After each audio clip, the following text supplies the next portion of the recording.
I have business in Germany, but since I'm here, there is no way I'm going to miss watching the Olympic Games. Germany in 1936 feels different from what I expected. At first glance, it's impressive. Clean streets, bustling squares, and swastikas waving proudly from every building. There's an unmistakable sense of order here, but it feels rigid. The uniformity is almost suffocating. We Americans played our part in getting Germany back on her feet after the Great War. The Dawes Plan, back in 1924, aimed to stabilize the German economy and relieve their crushing reparations. We extended loans, offered support, and gave Germany a chance to rebuild. Americans love an underdog, and we weren't all that sure that Germany were treated fairly at the Paris Peace Conference. After Dawes, just a few years later, the Young Plan reduced their reparations even further, alongside giving Germany longer to pay it back. Apparently, the Nazis haven't paid a single dime of their loan since coming to power in 1933. Ungrateful, if you ask me. And it's made me wonder if the USA's support has been seen as weakness by Hitler and his inner circle. I stayed in Nuremberg for a few days, arriving just as one of Hitler's rallies filled the streets. Thousands of people gathered in flawless formation, raising their arms in unison as he passed by. The fervor was overwhelming, but I did notice a couple of Germans quietly refusing to salute him.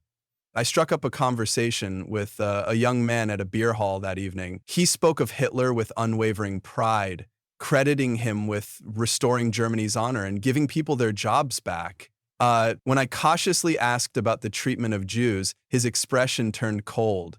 "They are traitors to the fatherland," he said, before looking over his shoulder. His tone made it clear our conversation was over.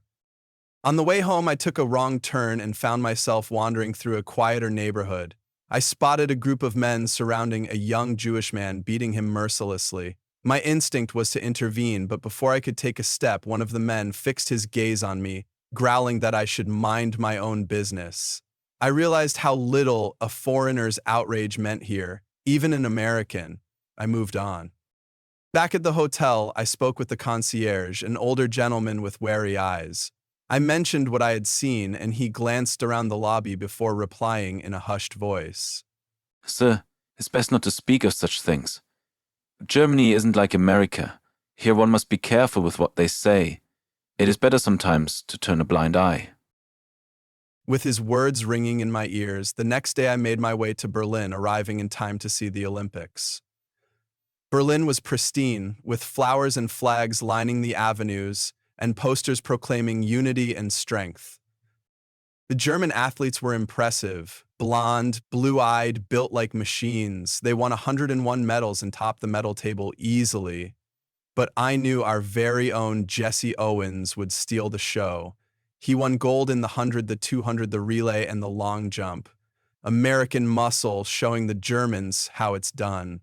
The crowd clapped, polite but not enthusiastic. At first I thought sore losers, but then I saw Hitler, cold and rigid. He refused to acknowledge Owens' victory. I was gobsmacked. Clearly his vision of Aryan supremacy could not bear a black man's triumph. That night I lay awake thinking about the country's transformation. Once struggling and fragmented, Germany had become united, ironclad in its belief in one man's vision. But behind the unity lay fear, cloaked in patriotism and loyalty. There's a fragile line between order and oppression. To be honest with you, I'm looking forward to seeing Lady Liberty again when I leave Germany.